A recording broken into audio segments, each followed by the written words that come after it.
Okay, you're good to go. Sorry?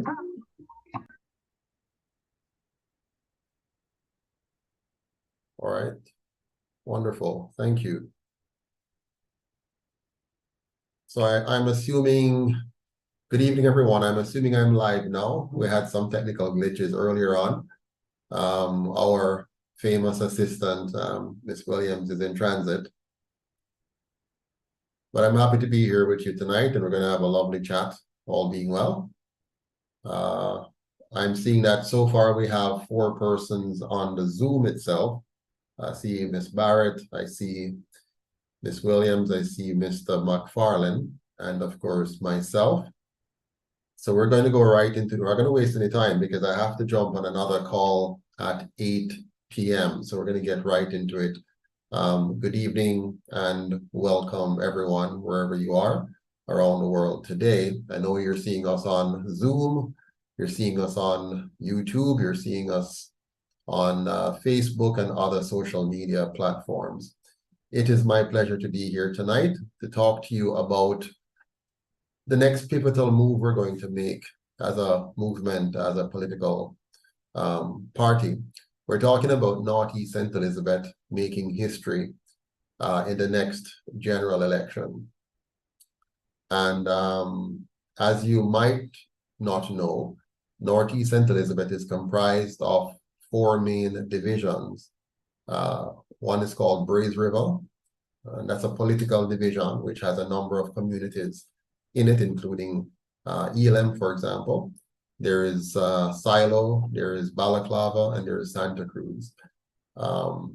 Those are the 4 divisions that makes up the constituency of Northeast St. Elizabeth.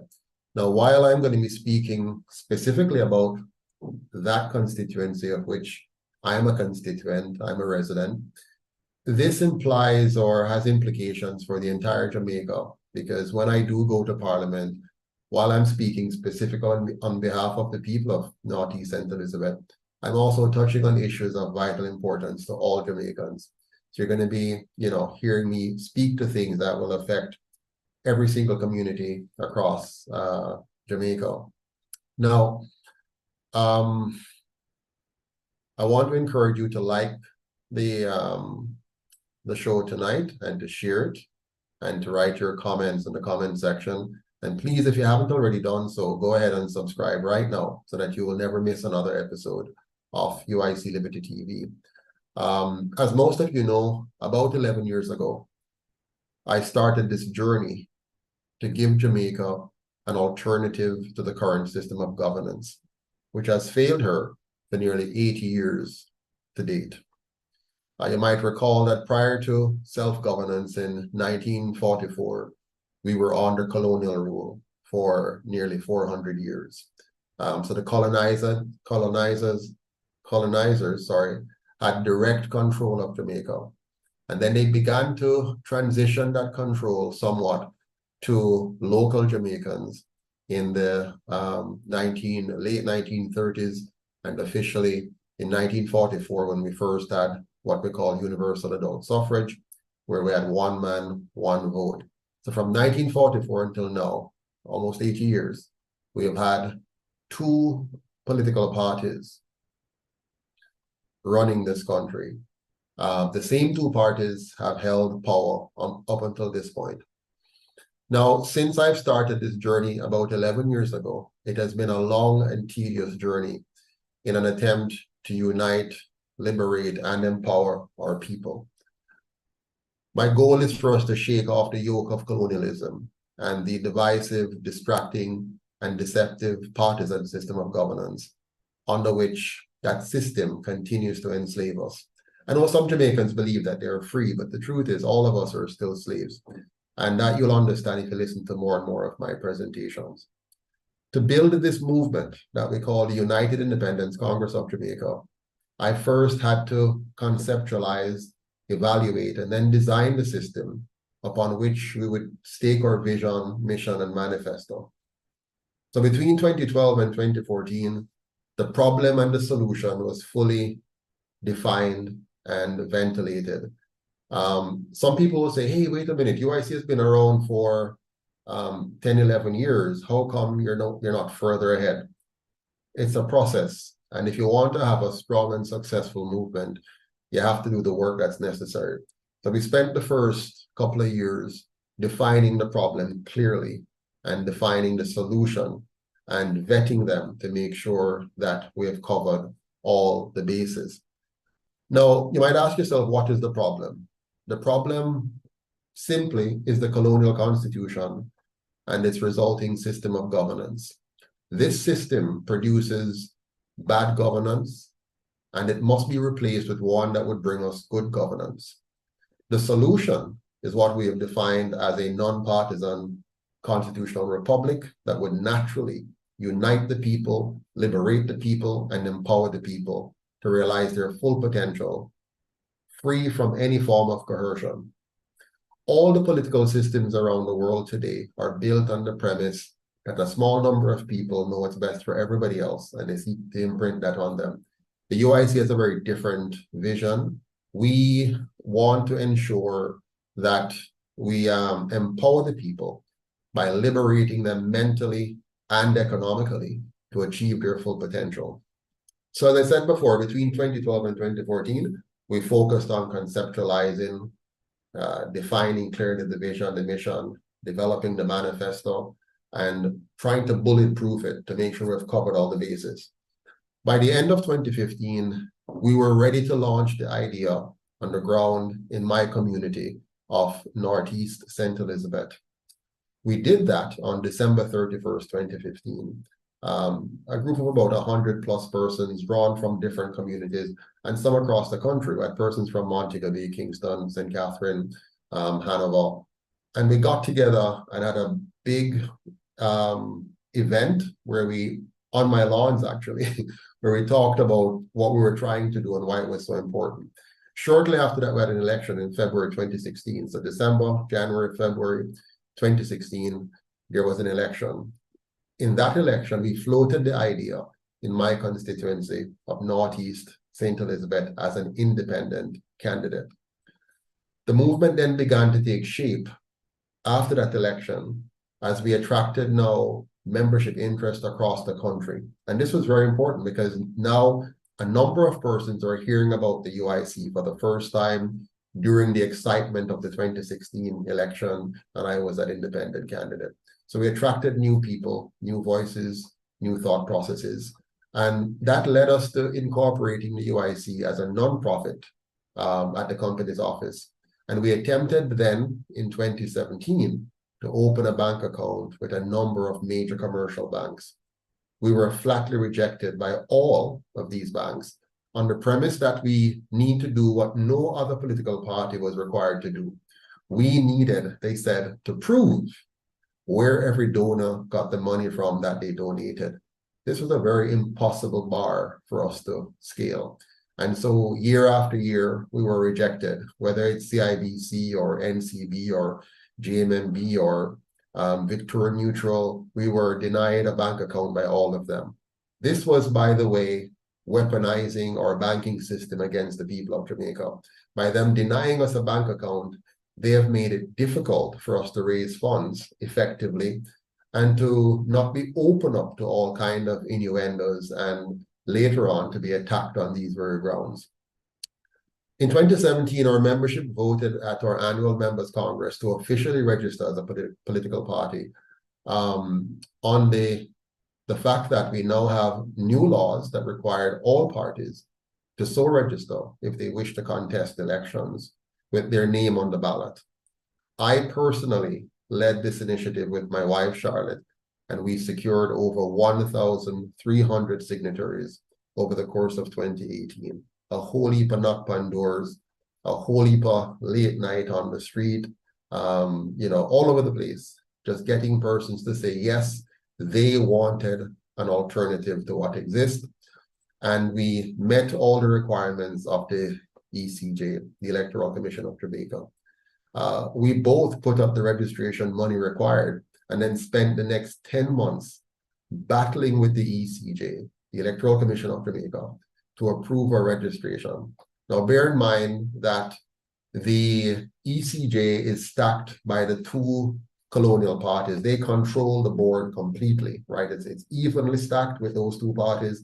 They control the entire process. Their people have all the positions on these boards, on this board or this commission. And so they fought us. On December 2nd, 2019, we became Jamaica's third officially registered political party, a full year after the two colonial parties were registered without incident, because they, as I said before, equally controlled the ECJ and gave themselves a free pass. But they did everything in their power to stop us, but they failed.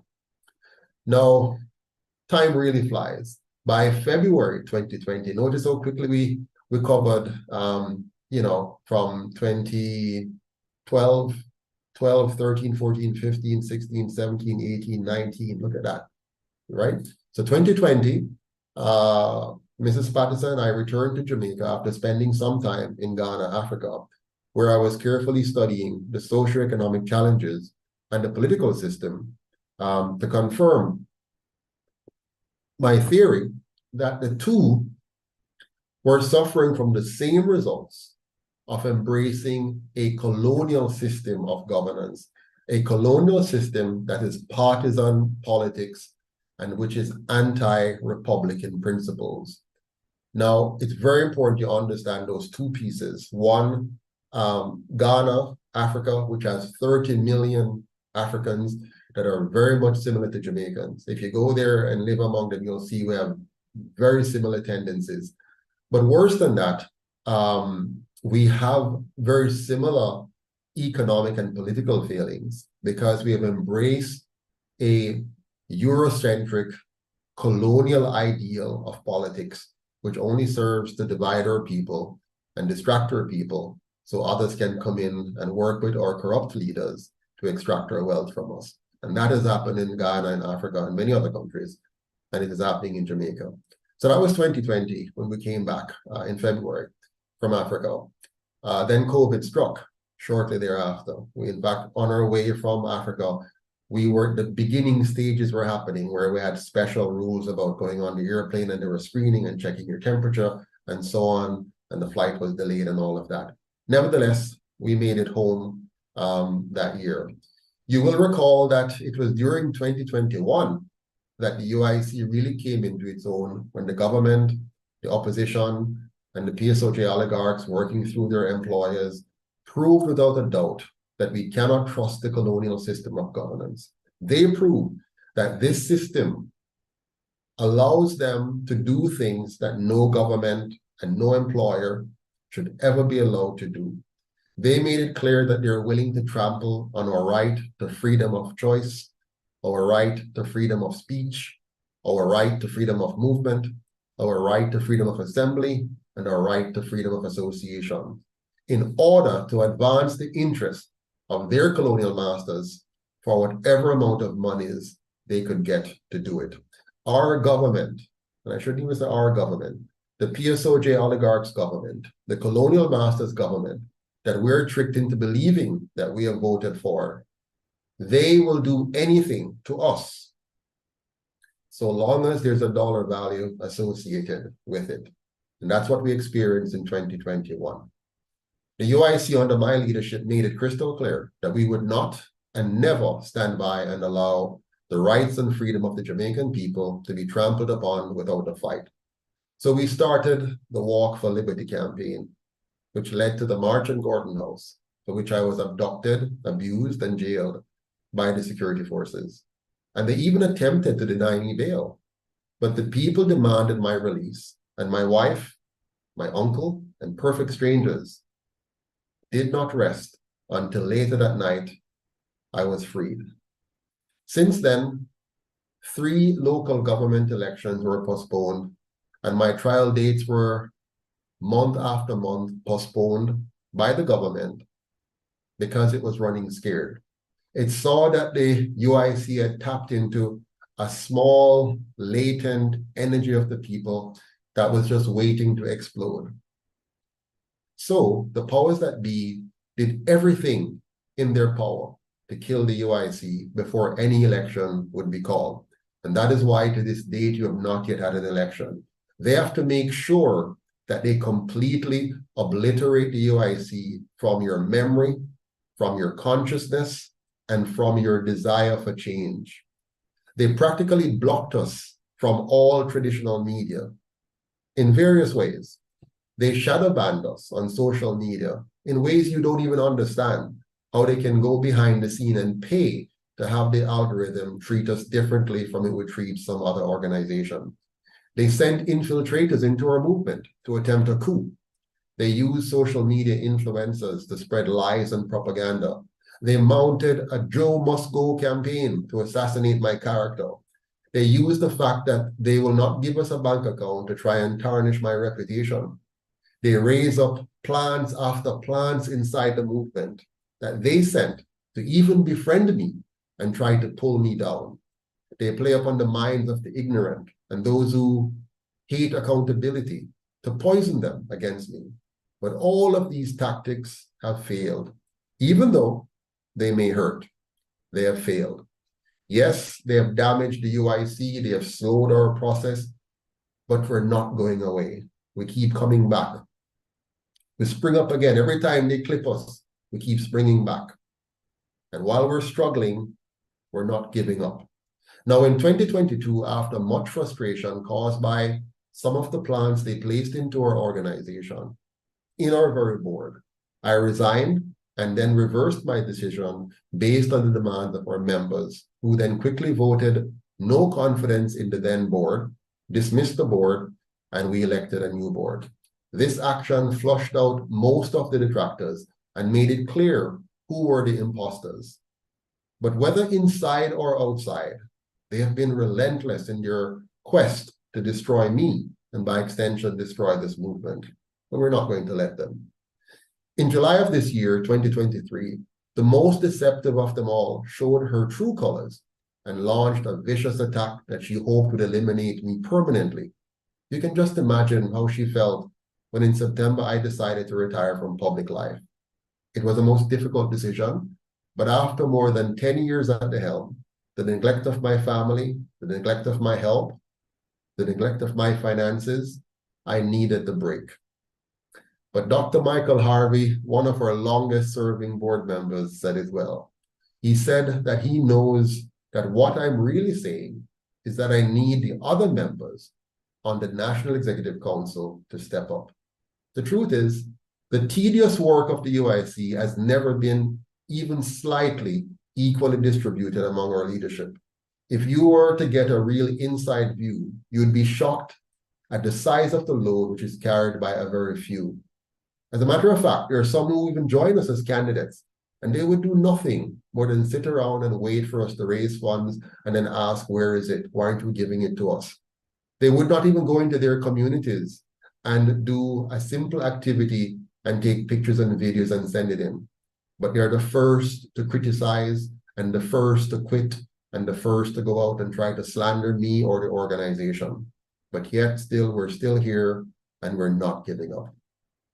However, after my retirement, it became immediately clear that the organization still needs my help and that the people of Northeast St. Elizabeth badly needs the kind of leadership I have to offer. It is also a fact that this is a truly, truly passionate goal of mine that will not easily go away. I may try to walk away from it, but it's in my DNA. It's burnt into me. It's actually beyond my control. I believe that somehow, somewhere, a power greater than myself, greater than all of us, has made it my destiny to ensure that we carry this ship forward until we land safely on the other shore. The shore where we have a safe, clean, and orderly Jamaica, a Jamaica where every one of us can live, earn, and retire with dignity. So while Mrs. Patterson will put most of her focus on managing our family's affairs, I will return to active duty. I have returned to active duty, and I will see us through to our first term in government. With that said, you might want to ask, what are my immediate goals in terms of Northeast St. Elizabeth? Because, we don't elect prime ministers directly in Jamaica. What we elect are MPs in each of the 63 constituencies. And it's only the leader of the winning party, if he or she wins their seat, are then coronated prime minister under the current system. So at the end of the day, all elections are local. Each member of the UIC, each candidate of the UIC needs to ensure they win their local constituency if they're going to be able to make any meaningful impact at the national level. So what are my plans for Northeast St. Elizabeth? Over the last few years, we have used what I created as the Community Capital Club to teach money management. And we've gotten some 300 families to get into the habit of saving for their health, their children's education, and their retirement. And at the same time, bringing capital together so we're able to distribute more than $20 million in microloans for productive purposes. We taught our Community Capital Club members that you must not borrow to consume, you must borrow to invest. And so we taught them how to save for the key things in life and how to invest in productive activities to advance their lives. We also held a number of financial seminars. Some of them were online, some were in churches, some were in schools.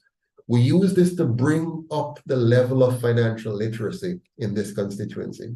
And so over the last few years, we've been going around helping our constituents to become more aware of what it means to be financially literate and how to apply those skills to becoming financially independent and not depending on anyone, no politicians, and not even the bank. How to build community economics, group economics, how to become productive and less dependent on anyone. So that we have taught. We stood up for them and with them against the government's draconian measures during the COVID crisis. We said, you have a right to choose what goes into your body. No government, no employer has the right to dictate your medication. That is your choice. And they should not seek to punish you because you don't choose a Eurocentric solution, because you want to choose a local solution. And so we fought for that and we defended their rights. And for that, the people of Northeast St. Elizabeth are aware and ready to stand with me in the next election. It's not easy because there are still those who are, die-hearted for one or the other, but more and more people are recognizing who is fighting for their rights. We educated them about good governance and why they should shun the handout mentality and embrace the UIC's hand-up philosophy, where we teach people to fish instead of giving them a fish. We also encouraged farmers to see the virtues of organic farming as the key to a more financially sustainable future. In this, we have demonstrated how we can become water, food, and energy secure by using permaculture and modern technology. So we're moving our farmers to regain their independence. I am teaching them how government has destroyed our farming sector. They destroyed banana, they destroyed sugar, they destroyed coffee. So we have to learn now as farmers to no longer depend on government to tell us what to do, but to become informed ourselves, to understand our land, to understand our ecosystem, and to work with it, and to leverage technology, but not in a way that destroy our biodiversity. And so that I am teaching our people. I am not the kind of MP candidate who is here to just give out free things and leave you in the same position. I'm here to give out empowerment so that you can take yourself to the next level and find your appropriate position. We're opening the eyes of our parents, teachers, and school administrators to see that the current education system is a total failure and must be replaced with a truly Afrocentric curriculum that emphasizes the understanding of self, the understanding of human behavior, and the understanding of money before anything else. Because a child who grows up and doesn't understand who he is, doesn't understand his mind, body, and personality and how to maximize those. A child who doesn't understand human behavior and how to solve problems and how to build good relationships. A child who grows up and doesn't understand money and how it works and how to use it will be a child that is susceptible to all the trickery and deception of these two colonial parties. And it doesn't matter how much physics and chemistry they know. how much biology they know, how much carpentry or woodwork or plumbing they know, or how much medical doctor's degree they get. If they don't understand these core principles of themselves, of human behavior, and how money works, they may turn out to be a total failure because somebody can get into their government and undermine their economy, destroy their society, and leave them susceptible to all forms of criminality. So we want to build the human capital of our people. And so my job as your MP candidate is to ensure that parents, teachers, and administrators understand how the current system has failed them and what we must do to build a better system for Jamaica. We're opening the eyes of our people and the medical professionals to realize that the Eurocentric pharmaceutical industry is not necessarily the best way to go. And that it's time for us to rethink medicine, embrace preventative healthcare, embrace our natural remedies, rediscover our plants and herbs, and use them for the healing of the nation. We are opening the eyes of the masses to the destructive nature of the central bank and the international monetary system, to show that they're stealing our purchasing power, enslaving our people by robbing them of their time and freedom, forcing them to work for slave wages when they could be benefiting from the UIC system of free banking. So we're opening the eyes of our people. It's not just about giving away and giving out things. We have to move away from the buying votes to empowering the minds of our people to make good decisions. It's not easy. So we're pushing really hard to open the eyes of our people to the fact that they have exclusive right to their life, to their liberty, and the very property that was stolen from their ancestors by the colonial masters first, and then withheld by the two colonial parties that have themselves pushed our people to slave and buy back their very birthright. Can you imagine? For the last 80 years, under these two parties, you have been forced to buy land. You have been forced to go homeless, to squat. You have been forced to live in squalor because your birthright was withheld from you. The land that was yours, that was stolen from your ancestors, have been withheld from you. And then they give you NHD. And all they did with NHD was to ensure that they forcibly take your money from you and then give it to big developers. And then give a small portion, mostly many of the persons who can qualify because of their high income, or causing you to have to join with all kinds of persons to try to get yourself a home, while 75% of those who contribute will never, ever, ever be able to access a loan of their own money from the NHD. The UIC says enough is enough. That must stop. We are going to give the land back to the people, and we're going to get Jamaica to a 93% or more home ownership rate by using the very model that Singapore so effectively used to move from third world to first world in 25 years, when these two parties have had 80 years and still cannot achieve even a quarter of what Singapore did. And don't be fooled by the idea that Jamaica is too small, because Singapore is smaller than us.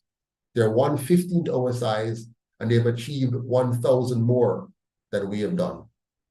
So my job as your member of parliament will be to push for these transformations, push for this new Jamaica, push for a new Jamaica where we truly have a new constitution and a Jamaican constitution that is written and designed for the people of Jamaica.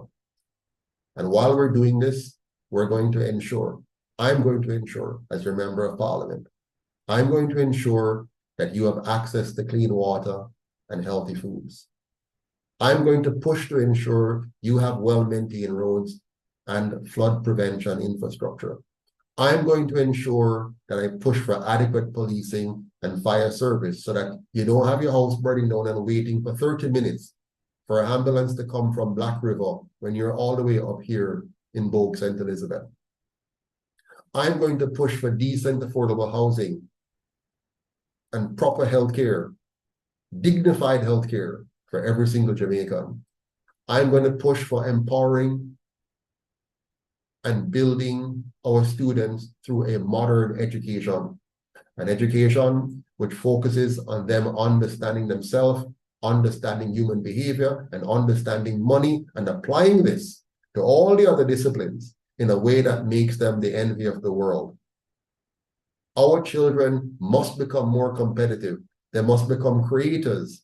They must become entrepreneurs. They must become significant engineers and contributors to the space of knowledge and development, and not mere consumers.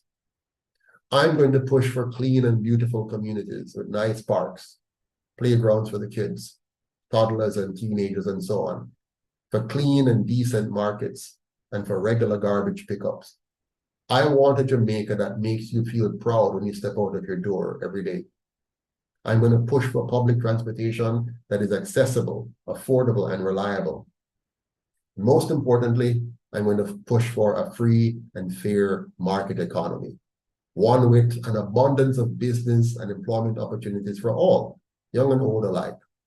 These are the things that I am promising you. But as you know, a promise is a comfort to a fool. So don't be fooled by the new promises that you'll hear from the two colonial parties, many of which they have stolen from our 10-point plan. If they did not do those things in 80 years while they have been in office, why will they do them now? And if they even attempt to do them, will they do them right? I can assure you that not only can you not trust them to do it at all, if they even try to do it, it will be mired in corruption, and you're going to hear later on how many billions were stolen by this person or that person or this person. And there'll be countless others that you'll hear nothing about. Only once in a while we learn of one or the other of their many corruption schemes. If you put your faith in somebody or two parties that have failed you for 80 years, you're deserving of the result. I implore you, it's time for real change. Now, what I'm suggesting to you is not a fly-by-night exercise. I am not a hurry come up. Yeah. Nor is it a money-making venture. There are those who like to tell you that I'm in it for the money. If I was in it for the money, I would have joined one of the two colonial parties a long time ago. Or I would be a part of their network of corrupt connections to benefit from their gravy train.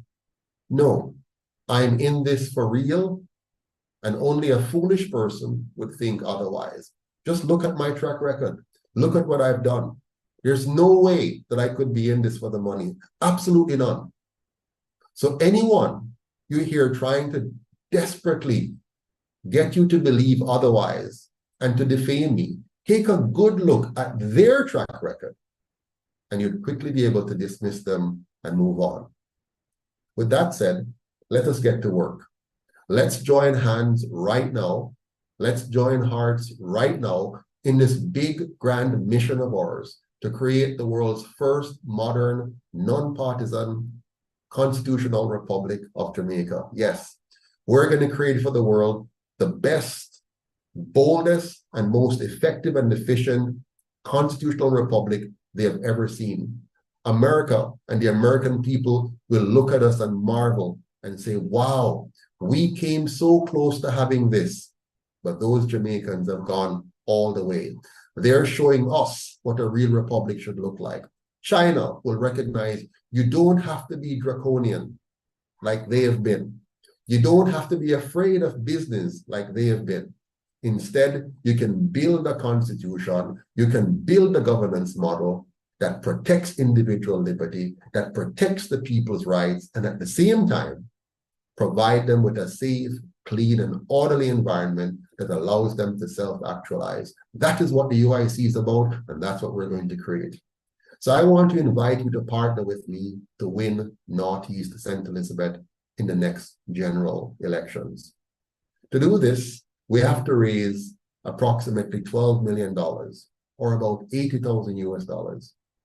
All you have to do now is very, very simple, is to donate $50 US or 5,000 Jamaican dollars to my Christmas dinner fundraiser and get 10 more persons to do the same. Can you do that? If you can help me to raise this $12 million to win Northeast St. Elizabeth, if you can donate $50 or 5,000, 50,000 US dollars, sorry, 50 US dollars or 5,000 Jamaican dollars, if you can get 10 persons to do the same, I want you to write yes in the chat section right now on whatever platform you're on, whether you're on the Zoom with me or you're on YouTube. If you can donate 50 US dollars or 5,000 Jamaican dollars and get 10 more persons to do the same, just type yes. That's all. It's a signal. It's a message that you're committed to this cause as much as I am. Don't get me wrong. This is not going to be easy. We're not going to be able to do this overnight and just get everything done one time, but we have to start somewhere. And the first thing is for us to create history in Northeast St. Elizabeth. We are going to raise that $12 million one way or another. We're going to make history with the people of Northeast St. Elizabeth. I am starting right here on this live between the borders of Bogan, Elam, and looking out at Braze River, Santa Cruz, Silo, and Balaclava. And I'm saying this is where the change is going to begin, right here in the breadbasket parish of Jamaica, in the heart of our people, where the Maroons blow their abeng, where we say to Jamaica that this land is our land. It's not crown land, it's not government land, and we're going to take it back. So if you're with me, and if you are going to commit to giving your contribution, say yes on whatever platform you are. Now, after 80 years of these two, I think we can all safely say it's time for something and someone truly new. Here we are, the UIC. Now, if you said yes to donating to my Christmas dinner fundraiser, I would like you to pledge how many tickets you're going to sell. Now, you can post your number in the chat section as well. If you're going to sell 10, drop 10, 15, no problem, 20, 30, 40, 50, whatever you can, whatever you're going to push yourself to do. And we can do it. Last year, Mrs. Patterson did 29 tickets. She sold 29 tickets. Naika Williams, young Naika, I think she was probably 21 back then. She sold 26 tickets.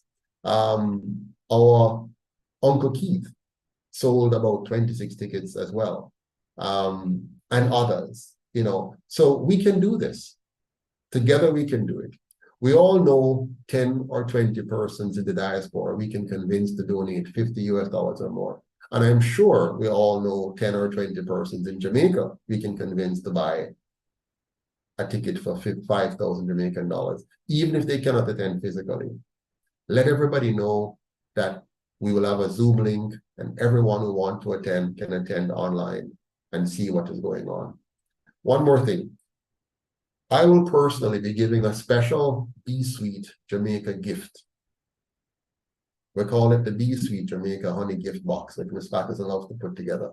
In that box, you have 2 bottles of honey, and you have a lot of teas, you know, lemongrass, peppermint, raw Jamaican, you know, honey, the real, teas, the real thing.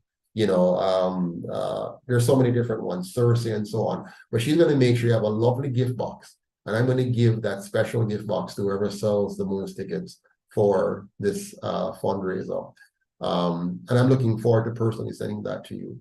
So I want to thank you all very much. I tell you, I'm racing through this tonight because we have another meeting. But I want to thank all of you who are here. And now I want to give you the last word. I want to take your questions at this time. So anyone who have any question at all, big and bold, I'm ready for you, whatever it is. Who wants to go first? Just raise your hand and let us know, and we will take you on.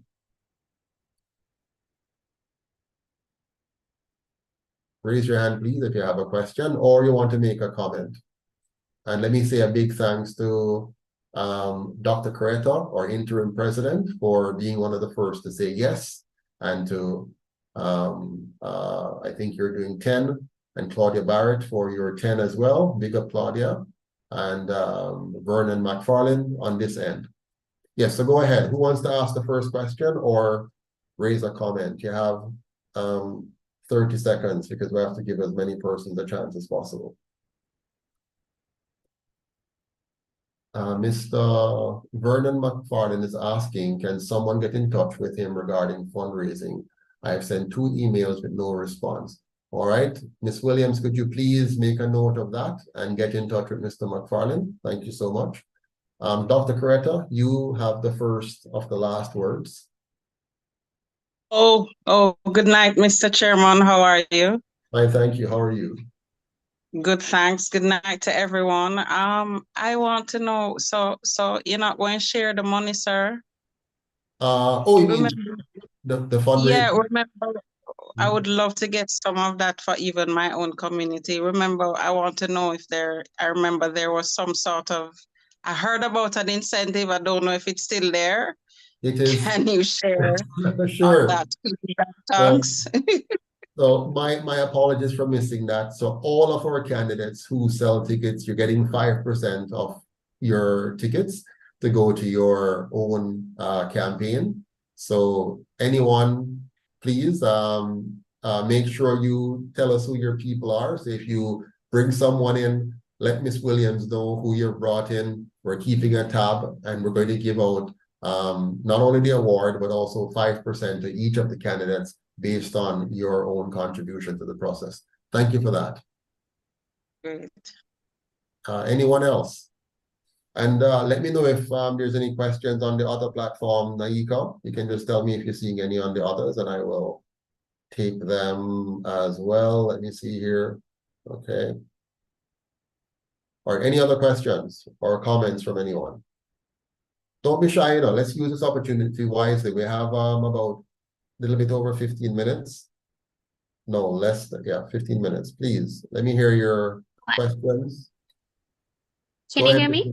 Yes, we can. Okay, so I have a question here on YouTube from Jamflix. He's saying if I am a landless, homeless, cashless, and struggling constituent, why should I vote for you?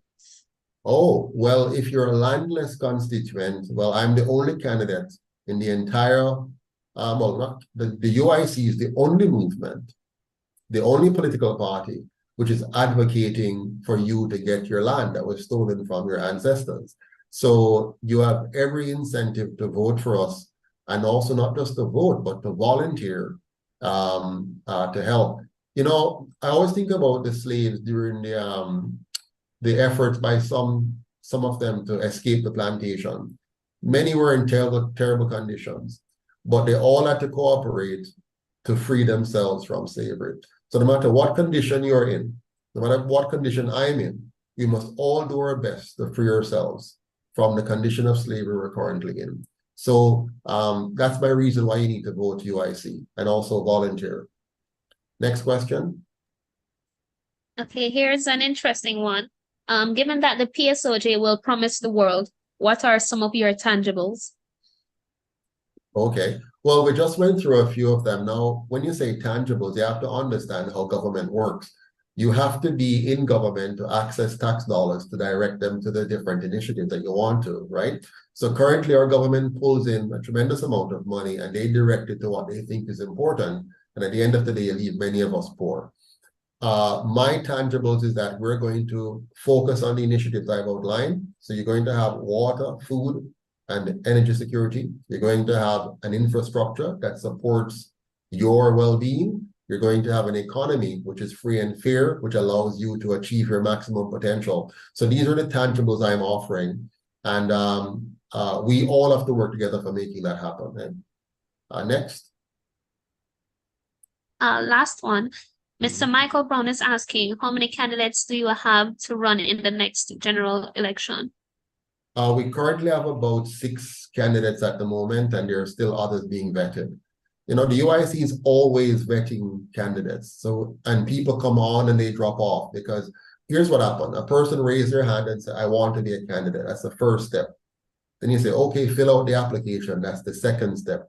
Then you have them do an interview. That's the third step. Then you have to vet them and check their background. That's the fourth step. Then you have to bring them, let them do some activities in their communities and see how they perform with that. And all of that combined helps you to decide whether or not this person is fit to serve. And in many cases, we have had probably today about 150 or so persons who have applied for candidacy.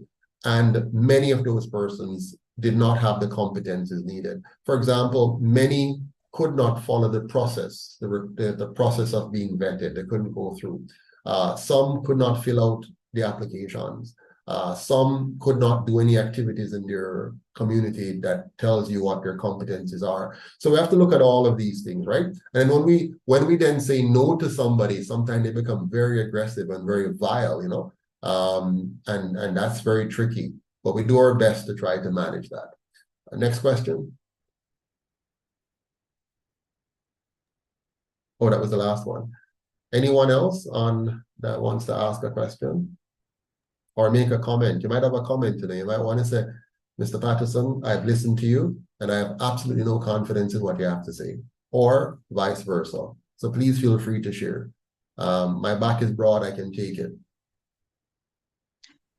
Well, I'm particularly interested in the concept of the UIC. I don't know if you've shared about that before I came on camera, but just your mind, where you were when you thought of this idea for Jamaica, you know, because and what it was that would have informed, because it's a lot in terms of having written a manifesto, having a 10-point plan, having, you know, there's certain things that are in place, which the structure came out of your mind. So my question is just to have a sense of why, when, and, you know, what was the drive? Sure. If in other interviews, I have gone into a bit about my background and briefly, you know, I was born to a single mother in downtown Kingston where poverty was the norm. So I grew up in poverty. I saw a lot of poverty and experienced it at the very real level, to the point where we lived in a one-room house, you know, one room, meaning everything is in this one room and you don't even have a bathroom inside. So I understood poverty. Then I saw my mom working aggressively to get the PNP elected. She was very committed to Michael Manley, and she really campaigned for him. I've been to many of our electoral meetings. In fact, it's so bad that I've actually found myself sitting on Miss Portia Simpson's lap as a child, you know, in one of those women's meeting. My mom used to teach in Jamal. I also was at the National Arena with Michael Manley on the stage. In one of the pictures, he had me in his hand there. So I was really into it. And when I was going to primary school, I wrote on the back of my knapsack, vote PNP. I was really into this thing. And then when I got to 18 years old, and it was time now to vote, and I looked at the whole thing, I said to my mom, I can't vote PNP. She said, you're mad. What do you mean you can't vote PNP? I said, no, I can't vote. She going to vote Labour? I said, no, don't worry. I'm not going to vote Labour either. She said, what's the problem? I said, when I look at it, these Errol, can somebody mute Errol for me? These two parties, this is my assessment at 18 years old. These two parties, as far as I can see, only serve to divide the people and allow others to extract our wealth from us. And my mom, she doesn't have a high degree of education. She's very street smart. I mean, wonderful lady. Without her, I wouldn't be here today. The best thing ever. She really, you know, made me who I am, because she encouraged me to read. She encouraged me to learn. But I said to her, Mom, this isn't working. It's not going to work. So I spend the rest of my life trying to figure out what can we do to make Jamaica a nation that would bring out the best in all of its people, as opposed to one that seems to bring out the worst. And as you've seen over the years, we just keep bringing out the worst. You know, a lot. We have some great athletes, we have some great entertainers, but the vast majority is just so broken, so damaged, so distracted from what we should be doing and become very attracted to just hacking at each other. And so I decided to search for a solution. I studied many countries. I've had the privilege of working with 120 different countries over my lifetime. I've been to China, been to Ghana, to Africa, Europe, Myanmar, and I study all of their system. And I learned one thing.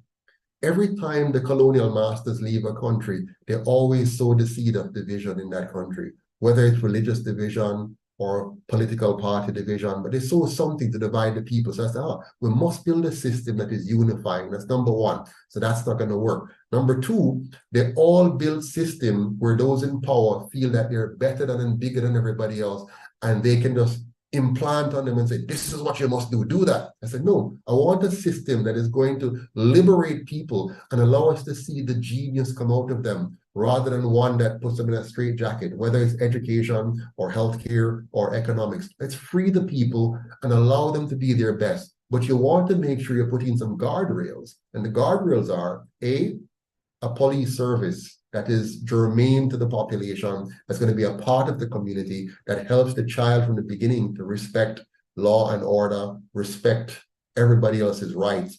And that's where we get the idea from, to say, listen, let's make sure that every child learns that their life, their liberty, and their property is theirs to do whatever they want with, as long as they do not infringe on the other person's life or the other person's liberty or the other person's property. And every child can learn this. If we teach this from the very basic school all the way through and make that the ethos of the law, I know you free the people now to invent and create, because Jamaicans were very inventive. But who stop us? Give you one example. Look what they're doing now with Airbnb. We figure it out. When people start to make a place work, and we bring people in and we give them, the food that they want to eat and the entertainment, and we host them in our house and we make money from it. And what will the government do? What will the colonial government do? They're going to shut it down. They're going to bring only laws and regulations and taxes and block it. No, don't get me wrong. We must collect taxes, but guess what? They're already getting taxes. Every time you buy flour and sugar and chicken for feed the people, you pay a tax for it already. The house where you buy, you pay a tax for it already. You pay property tax every year on the piece of house already. You're paying tax on your clothes. You're paying tax on your furniture. So why do they need to make new taxes every time? Why do they believe that you don't have the right to have your own money? So the UIC said, our tax policy, no more than 10%. Cap it. So the government must not be able to get more than 10% of your income, and you must be able to spend the 90% the way you want. They'll still get some more. They'll get 10% now in sales taxes, and that 10% must be focused on eliminating poverty, not to just spend as they want. The 10% GCT must make sure every child receives the education, the healthcare, the nutrition, and the housing that they need to succeed. So if we focus on making sure our children are healthy and well educated and properly housed, and ensure that our citizens have the safety, the cleanliness, and the order that they need, just watch how our people go and produce and create and achieve. Just watch. It's the last question, sir, because I know we don't have a lot of time. Right. The governance model, I'm not sure if you shared that, and how the MPs fit into that, and just to share the UIC's governance model. Sure. So that we can have a picture in our minds as we exit. Excellent question. So we only have 5 minutes to go. So here's how the governance model is set up. We want to make sure that we no longer have a partisan model. So every single person that's elected, whether it's an MP or a senator, will be elected based on a 100% publicly funded system. So if you want to run for office, all you have to do is qualify in terms of your competencies, your experience, and the age level. Once you qualify and you get a number of persons to sign off on your credentials, you will now get the same access to radio, television, newspaper, internet, town hall meetings and debates like any other candidate. So we can focus on your ideas, your solutions, and not on how much money you have to buy people out. So that's number one. Number two, now, we're going to have elected senators as opposed to appointed senators. So right now, the leader of the government and opposition appoints them friend and company. We say, no, no, no. Let the people of each parish elect their senators. So you'll have elected senators, you'll have elected MPs that are independent of the executive branch. So now the three branches can hold each other accountable, and the judiciary will also be independent. And how we do this is to ensure that every single position for ministers or judges, the executive branch nominates them based on preset criteria for qualification. The Senate publicly vets those persons, that in the House votes them in. So you have these three layers which ensure that we get the best quality Jamaicans from anywhere around the world to serve without being controlled or handpicked by any one segment of the political system. So you break down the fiber of corruption and open up the system for us to reach the best and brightest Jamaican to serve our country. And that's it in a few minutes. Thank you, sir. One last question from the chat. Miss Claudia had asked a question. She asked, outside of funding, how could we help to make your representation, and I'm going to divvy that out, our representation a success outside of funding?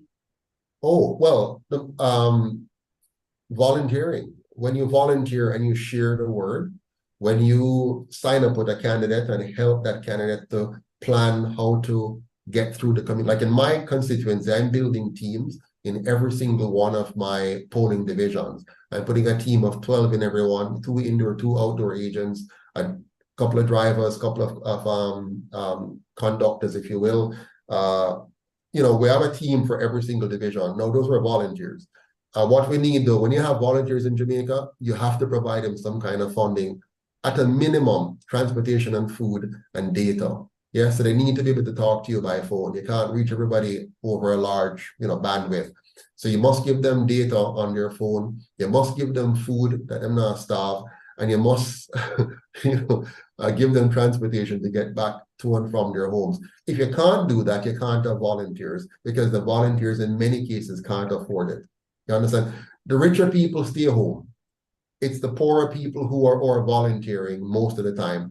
I thank God for the few wealthier persons who we have who volunteer, but what many of us can do is give $50, give $25 US, 5,000 Jamaican, 10,000 Jamaican. So come December 23rd, I would like to see every one of you donating at least $50 US or 5,000 Jamaican dollars to my campaign, and getting 10 persons to do the same. And when Dr. Coretta comes to make her appeal, you do the same.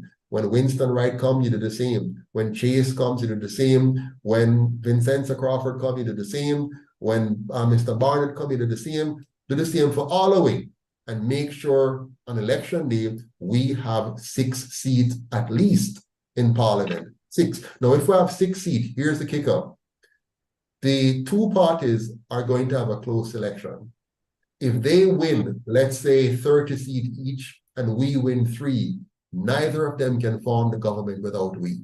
And if we get a say in the government, then you know that our policies going to have to come up to the top. Thank you very much. Have a good night. Until next time, remember, one Jamaica, stronger together. Go to uicjamaica.com and donate your $50 or your $5,000 today for my campaign on December 23rd, Christmas dinner. All the best. Good night.